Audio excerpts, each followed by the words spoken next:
오늘 어떤 상황이든 기도로 이기는 비결이라는 좀 제목으로 말씀을 전하려고 합니다. 이 본문이 어저께 우리 또 위임 목사님께서 전하셨어요. 또 많은 은혜들을 받으셨는데 오늘 포인트가 조금 또 다르니까 또 하나님께서 또 각자에게 또 주시는 말씀이 있을 거라 생각합니다. 얼마 전에 제가 한 성도님과 이렇게 통화를 하는데요. 그 성도님께서 저한테 설교하실 때 좀 너무 긴장하지 않아도 된다는 말씀으로 저를 격려해 주셨습니다. 지금도 긴장하고 있는 것처럼 느껴지시나요? 네. 제가 2003년부터 이 설교를 계속 해왔습니다. 그러니까 거의 한 20년 다 돼가는데도 아직도 긴장이 저한테 많이 있는 것 같습니다.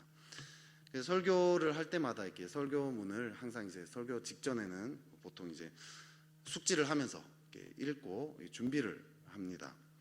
근데 이제 그때 설교문을 읽다 보면 미리 준비하면서 읽다 보면 과연 이 내용이 먹힐까, 성도들에게 먹힐까 이런 생각이 이렇게 들 때가 있는 거죠. 머릿속에 잘 안 될 거야 오늘 뭐 이렇게 좀 유머도 잘 안 준비해갖고 사람들 반응도 없을 것 같아 막 이런 생각들이 들 때가 있는 거죠.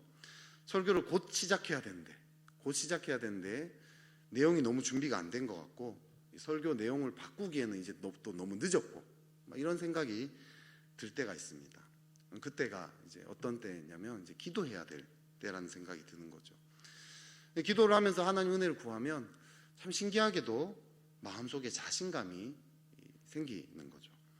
설교 내용을 읽어보면 여전히 똑같은 내용인데 이상하게도 이 내용이 먹혀 들어갈 것 같은 생각이 들기 시작한다는 거죠. 어떻게 이런 일이 일어납니까? 기도로 이 상황을 극복했기 때문인 거죠. 이 영적인 전투에서 이 적들을 제압했기 때문입니다. 우리 인생을 보면 어려운 일들이 많이 있습니다. 코로나 때문에 특히 이제 많은 분들이 참 어려움을 많이 호소합니다. 하지만 이 상황들을 기도로 다 제압을 해버린다면 이기지 못할 일이 없다는 거죠. 우리 인생에 나타나는 모든 상황은 사실은 하나님이 기도하라고 우리를 초대하는 초청입니다. 그 초대 응답에서 기도로 승리를 경험하면 우리는 상황에서도 승리를 경험하게 됩니다.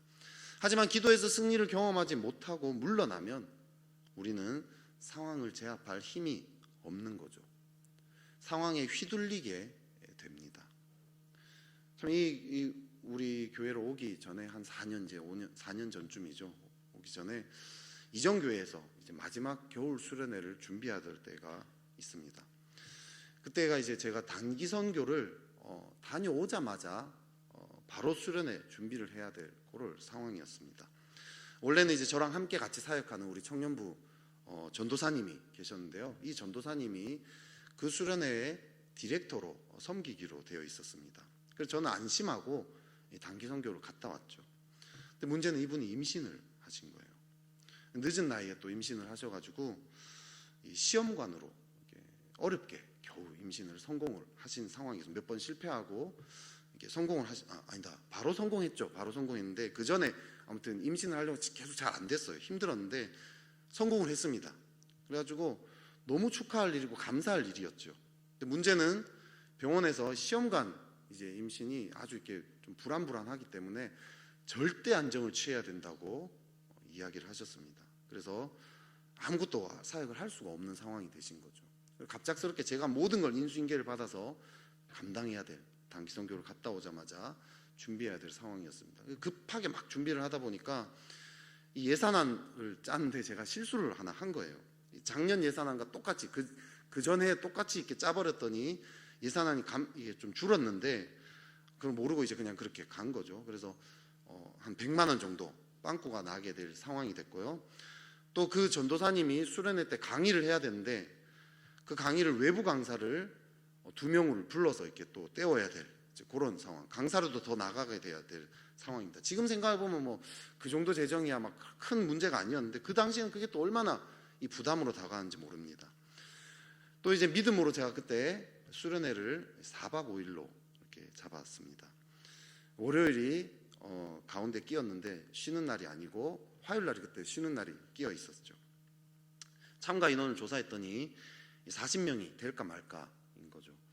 보통 이제 그 당시 이제 저희가 수련회를 가면 한 60명 이상 갔었는데 40명, 청년부 전체가 막 흔들흔들한 막 그런 상황이었습니다.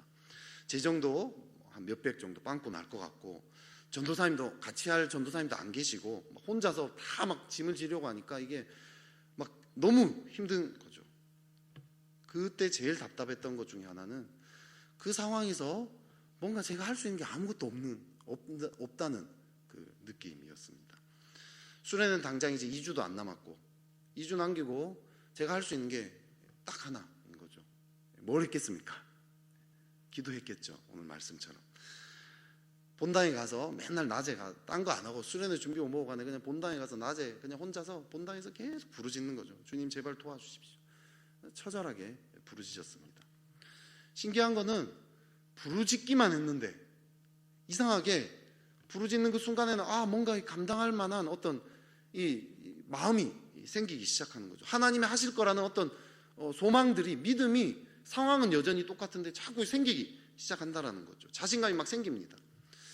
그렇게 기도하면서 하루하루 지나갔더니 또 분위기가 2주 사이에 정말 이렇게 급속도로 바뀌었습니다. 이 수련회 가자는 분위기가 된 거죠. 재정은 조금 빵꾸가 났지만 담임 목사님께서 신경 쓰지 말고 그냥 진행해라. 알아서 내가 다 해주겠다. 네. 정말 그 마지막 그 수련회가 정말 제가 했던 그 수련회 중에 가장 은혜가 있었던 참 수련회였습니다. 수련회에서도 참 별의별 우여곡절들이 많이 있었고요. 참 은혜가 많이 됐습니다. 우리 인생에 어려운 일이 많이 있습니다. 하지만 기도로 그 상황을 제압하면 이기지 못할 일이 없습니다.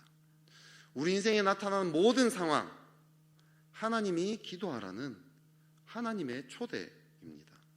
그 초대에 응답해서 기도로 승리를 경험하면 우리는 상황에서도 승리를 경험하게 됩니다. 기도한다고 내가 원하는 대로 상황이 바뀐다는 뜻은 아닙니다. 어쩌면 내가 원하는 것과 반대 방향으로 상황이 바뀔 수도 있습니다. 하지만 기도로 그 상황에 대해서 승리하고 나면 어떤 상황이든 그 상황을 감당할 만한 힘을 얻게 된다는 거죠. 또 그 상황을 어떻게 대처해야 될지 하나님이 지혜도 하나하나씩 주신다라는 거죠. 결국에는 그 상황을 제압할 힘을 기도를 통해서 얻을 수 있다는 뜻입니다. 하지만 기도에서 승리를 경험하지 못하고 물러나면 어떻게 됩니까? 우리는 그 상황을 제압할 힘이 없고요, 결국은 그 상황에 휘둘리는 그런 인생을 살게 됩니다. 오늘 본문도 어떻습니까? 예수님은 엄청난 이 어려움 앞에 봉착해 있습니다. 예수님이 그것을 어떻게 기도로 제압했는지, 또 반대로 또 기도에 실패한 제자들도 만나게 되죠. 이 제자들의 실패는 또 어떤 결과를 낳게 되는지 오늘 이 본문을 살펴봐야 합니다. 우리가 알다시피 오늘 예수님은 이 십자가라는 이 어마어마한 위기를 앞두고 있습니다. 그래서 예수님이 오늘 어떤 반응을 보이시냐면요, 힘들어하고 계세요. 예수님 마태복음에 보면요, 내 마음이 매우 고민하여 죽게 되었으니 너희는 여기 머물러 나와 함께 깨어 있으라, 이렇게 말씀을 하고 있습니다. 마음이 매우 고민되고 있다라고, 죽게 되었다, 이런 표현을 예수님이 하고 있습니다. 괴로워 죽겠다, 이 얘기인 거죠. 여러분, 예수님이 괴로워 죽겠다라는 표현 웬만하면 잘 안 하시잖아요, 그죠? 지금 예수님 마음에 평안이 있습니까? 평안이 없습니다. 혼란스럽습니다. 예수님도 지금 놀랍고요, 괴로워하고 있습니다. 왜 예수님이 이렇게 반응을 하십니까? 아직 기도하기 전이기 때문입니다. 우리도 예수님과 같은 상황이 닥칠 때 있지 않습니까? 우리 삶에요, 갑자기 가족 중에 누군가 갑자기 쓰러졌다, 그죠? 병원에 갔는데 어떤 조치가 불가능하다, 이런 일이 벌어질 수 있습니다. 회사에서 중요한 고객과 100억짜리 계약을 앞두고 있는 그런 급작스러운 상황이 닥칠 때도 있습니다. 자녀가 회사에서 승진에 가장 중요한 영향을 줄 수 있는 그런 프로젝트 발표라든지 프로젝트 이런 것들이 또 앞두고 있을지 모릅니다. 아들이 또 학교 선생님인데 학생 중에 누가 큰 사고를 쳐가지고 학교가 난리가 난 선생님으로서 책임을 져야 되는 이런 일들, 또 어떤 일은 또 사기를 당해가지고 큰 돈을 잃어버리거나, 이럴 때 우리는 어떻습니까? 혼란스럽습니다, 그렇죠? 놀랍니다. 두려워합니다. 괴롭습니다. 앞으로 어떻게 될지 걱정과 염려가 우리의 마음을 사로잡습니다. 왜 그렇죠? 아직 기도하기 전이기 때문이라는 거죠. 예수님 기도한 이후에는 어떻게 됩니까? 자신의 제자인 가룟 유다가 자신을 배신해서 잡으러 옵니다. 그런데요, 기도하고 났더니 그냥 잠잠히 잡혀갑니다. 더 이상 괴로워하거나 혼란스러워하는 모습이 없다라는 거죠. 상황이 변했습니까? 상황은 1도 변한 게 없습니다. 하나도 변한 게 없습니다. 여전히 가룟 유다는 자신을 배반합니다. 제자들은 여전히 자신을 버리고 도망갈 상황입니다. 모든 사람이 예수님을 조롱하고 침뱉고 그렇게 할 상황이라는 거죠. 예수님은 십자가의 그 어마어마한 고난을 당해야 할 여전히 그런 상황입니다. 상황은 하나도 변한 게 없습니다. 근데 무엇이 변했습니까? 상황은 변한 게 없지만 그 상황을 대하는 예수님의 자세가 달라졌죠. 그 상황을 소화해낼 수 있는 힘이 생겨버렸습니다. 우리 인생에도 어려운 일이 많이 있습니다. 하지만 지금 예수님보다 더 어려운 상황을 앞두고 있는 분 계십니까? 십자가는 인간이 겪을 수 있는 가장 큰 위기 아닙니까? 가장 고통스러운 상황 아닙니까? 그 십자가조차도 견뎌낼 수 있었습니다. 왜? 기도했기 때문입니다. 이 기도를 배울 때 우리는 어떤 상황도 이겨낼 수 있다는 거죠. 감당할 만한 능력을 얻게 됩니다. 예수님은 어떻게 기도하셨습니까? 우리 42절, 오늘 본문의 42절 예수님의 그 기도를 한번 살펴보겠습니다. 같이 읽겠습니다. 시작. 시대 아버지여, 만일 아버지의 뜻이거든 이 잔을 내게서 옮기시옵소서. 그러나 내 원대로 마시옵고 아버지의 원대로 되기를 원하나이다 하시니. 아멘. 이 기도의 내용은요, 두 가지로 요약할 수 있습니다. 이 잔을 내게서 지나가게 해달라고 먼저 내 마음을 아뢰는 기도죠. 그리고 그 다음으로는 내 뜻대로 말고 하나님의 뜻이 이루어지게 해달라고 기도합니다. 내 마음을 아뢰고 그 다음에 하나님 뜻이 이루어지게 해달라고 합니다. 우리는요, 상황 가운데서 어떤 상황이든 간에 이 두 가지 기도를 하면 됩니다. 첫 번째로 내 마음을 아뢰야 합니다. 그리고 두 번째로 하나님 뜻이 이루어지도록 기도해야 합니다. 내 마음을 아뢰지 않고 하나님의 뜻만 이루어지게 해달라고 기도하면요, 내 속이 막 상해버립니다. 내 속이 골마버리죠. 하나님 원망하게 되고 속상합니다. 근데 반대로 내 마음만 아뢰고 내 뜻만 관철시키려고 하고 하나님의 뜻을 구하지 않으면요, 내가 주인이 되는 아주 이기적인 신앙을 갖게 되는 거죠. 그렇기 때문에 이 두 가지를 같이 해야 합니다.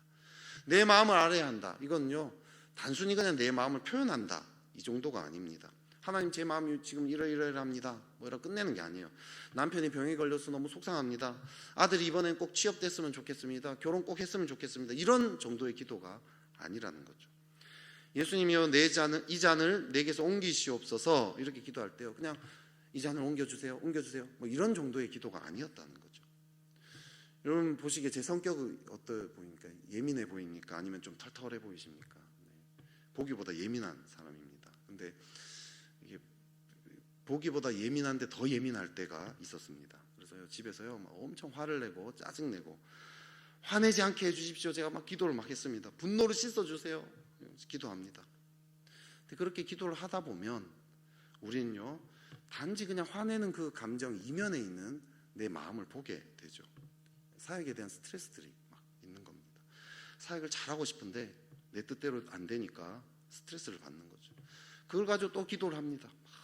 기도를 하면 더 깊은 것들이 또 드러납니다. 단순히 그냥 사역을 잘하고 싶은 게 아니라는 거죠.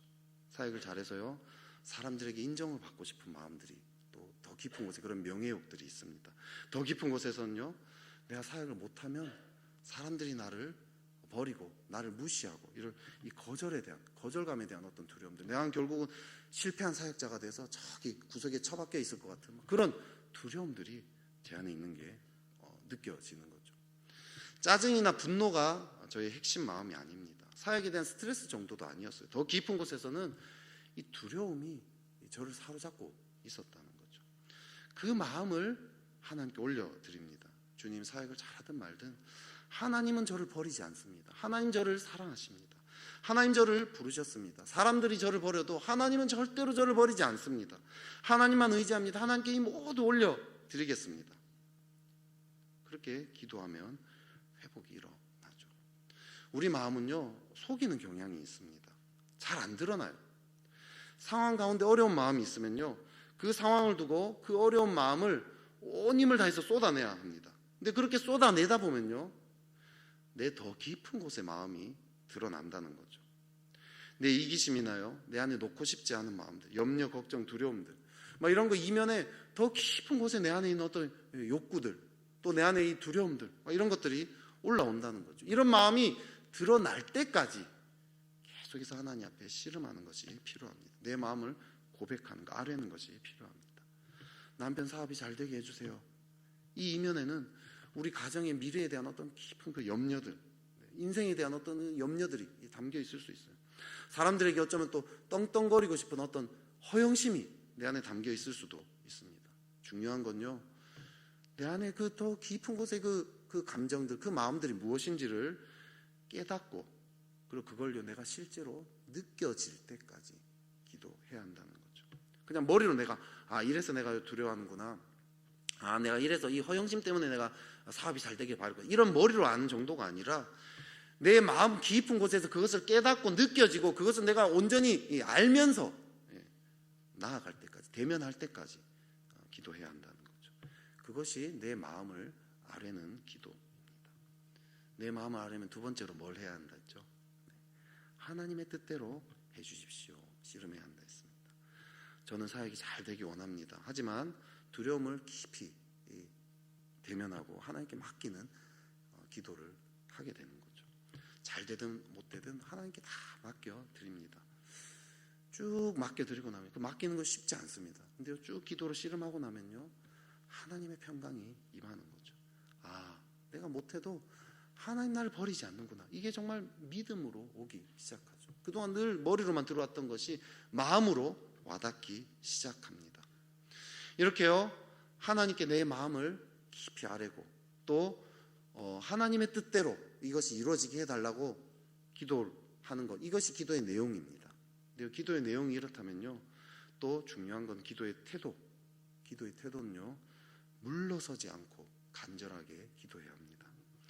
우리는 이런 내용으로 기도해야 되는 거 알잖아요, 그죠? 아는데 안다고 다 그렇게 기도하지는 않습니다. 정말 이 상황을 제압하려면 씨름이 있어야 되죠. 우리 44절, 오늘 본문의 44절도 한번 읽어보겠습니다. 시작. 예수께서 힘쓰고 애써 더욱 간절히 기도하시니 땀이 땅에 떨어지는 핏방울같이 되더라. 아멘. 예수님이 간절히 물러서지 않고 기도했습니다. 땀이 땅에 떨어지는 핏방울같이 되었다라고 합니다. 간절하게 기도하셨죠. 다른 본문을 보면요, 이 같은 기도 제목을 가지고 3번 기도했다라고 얘기 나옵니다. 3번 그냥 3번 해주세요 이게 아니라 엄청난 이 기도의 싸움이 있었다는 거죠. 내 마음을 충분히 아뢰고 하나님의 뜻에 이 모든 것을 맡겨질 때까지 포기하지 않고 물러서지 않고 간절하게 끝까지 기도를 했다는 거죠. 내 마음에 이 모든 것이 하나도 남김없이 하나님께 순복될 때까지 씨름을 했다라는 거죠. 반면에 제자들은 어떻게 했습니까? 잠들어 버립니다. 기도하려고 했지만 기도해서 실패하게 되는 거죠. 제가 지체들을 데리고요, 이렇게 상담을 하다 보면요, 이 지체들에게 깊은 곳들이, 내면 깊은 곳이 드러날 때가 있습니다. 그러면 그걸 가지고 어떻게 기도해야 될지 막 상세하게 알려줘요. 그러면요, 들을 때는 막 와 하면서 저렇게 이렇게 기도하면 되겠다고 막 얘기합니다. 자신감을 가지고 돌아가요. 그래 놓고 나중에 기도했냐고 물어보면 안 했대요. 왜 했냐니까, 어떻게 기도해야 될지 생각이 안 났다는 거예요. 뭘 기도해야 될지 모르겠다는 거예요. 충분히 설명을 했는데 들을 때는 알겠는데 나중에 생각이 안 납니다. 왜 그렇죠? 기도를 방해하는 세력들이 있습니다. 기도하는데 막 졸립고 생각이 안 나고 멍청해지고 몸이 찌뿌둥하고 지치고 피곤하고 그냥 누워서 쉬고 싶습니다. 특히 상황이 어려우면 어려울수록 기도가 어려워요. 기도하기 싫습니다. 고통스러운 상황일수록 도망가고 싶습니다. 영적인 방해하는 세력들이 있는 거죠. 예수님은요, 그런 모든 것들과 씨름해서 겟세마네에서 기도를 성공합니다. 물러서지 않습니다. 그래서 결국은 십자가의 사역을 완수할 수 있었습니다. 무사히 마치게 됩니다. 제자들은 실패합니다. 기도에 실패했더니 어떻게 되죠? 상황이 있어도 실패합니다. 십자가 앞에서 다 실패하고 도망갑니다. 베드로는 예수님을 부인하고요. 제자들을 다 도망가죠. 이 상황을 기도로 준비하지 못했더니 상황에 휘둘리고 결국은 실패하게 되었습니다. 우리 인생에 어떤 어려운 일들이 있습니까? 그게 너무 큰 문제입니까? 그게 두려움과 염려를 줍니까? 그게 우리 마음을 괴롭혀서 죽을 것 같은 느낌까지 듭니까? 기도로 그 상황을 제압한다면 이기지 못할 일 없습니다. 우리를 고통스럽게 만드는 그 일이 결국은 하나님의 영광을 보게 하는 일이 됩니다. 그 상황은 기도하라는 하나님의 초대에 불과한 것입니다. 그 초대에 응해서 기도의 승리를 경험하면 우리는 이 상황에서도 결국에는 승리를 경험하게 될 것입니다. 내 마음을 충분히 아뢰십시오. 그리고 거기에 대해서 하나님의 뜻대로 응답하여 주십시오. 그것을 온전히 맡길 때까지 물러서지 않고 씨름해 보십시오. 그러면요, 승리하게 됩니다. 이건 누구나 할 수 있는 일 아닙니까? 나이, 학력, 뭐 이런 거 아무런 상관없지 않습니까? 기도에서 승리하기만 하면 누구나 승리한다는 거죠. 하지만 기도에서 승리를 경험하지 못하고 물러나게 된다면 우리는 상황을 제압할 힘이 없을 것입니다. 제자들처럼 실패를 경험하게 될 것입니다. 하지만 우리는요, 지금 이렇게 사순절 오셨잖아요. 그죠? 특세까지 이렇게 오셨잖아요. 기도하고자 하는 의향이 있잖아요. 이거 하나님이 부르셨다는 뜻입니다. 하나님이 내가 그냥 그런 의지를 가지기 쉽지 않습니다. 하나님께서 부르셨고요. 하나님 부르셨다는 거, 하나님 책임지신다는 거. 오늘 도전을 받았다면 이걸 가지고 오늘 한 주간 하나님 앞에 씨름을 해본다는 거죠. 하나님께서 이끌어 주실 것입니다. 하나님께서 승리를 경험하게 하실 것입니다. 누구보다도 더 승리를 원하시는 그분이 지금 우리와 함께 하십니다. 그렇게 이 기도를 통해서 어떤 상황이든 승리를 경험하는 그런 저와 여러분 되시기를 축복합니다.